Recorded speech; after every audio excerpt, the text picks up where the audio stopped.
The college crowd, I think, were the big movers and shakers of the late 60s, because they were the ones who began experimenting on their own college stations, and eventually commercial radio picked up on it. A fiery horse with the speed of light, a cloud of dust, and a hearty hi-yo silver. The Lone Ranger rides again.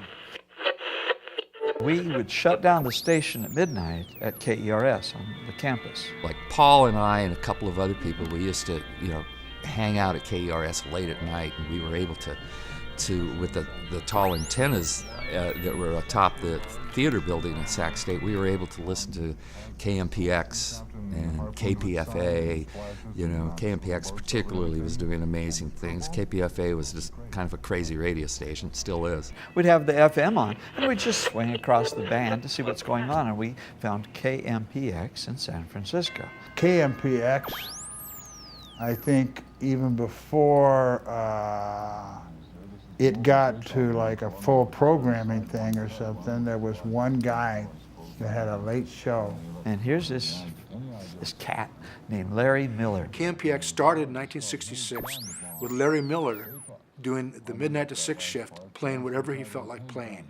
The rest of the time, the station was a Portuguese language station. They used to sell the time by block. If you paid for your 3 or 5 or 6 hours, you could do whatever you wanted. Shredded Wheat has brought you the And it starts at midnight on that station in San Francisco, and he was playing what many of us in 1967 and 66 felt was our music.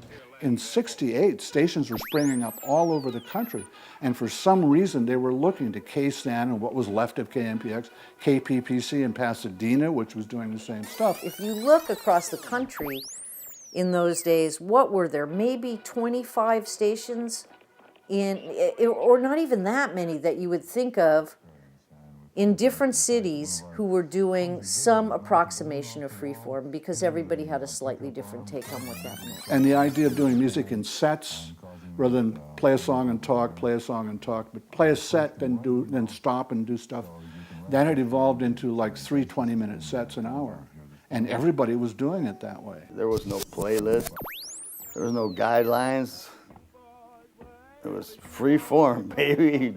Whatever you like, you can play it. That was pretty much it. AM radio was singles for teeny boppers in mono on AM. We were doing rock music for grown-ups in stereo from albums on FM, exactly the opposite. Hi, I'm Phil Proctor, and this is Free Form, baby. Thank you, Masked Man. Thank you, Masked Man. God damn it, I like that.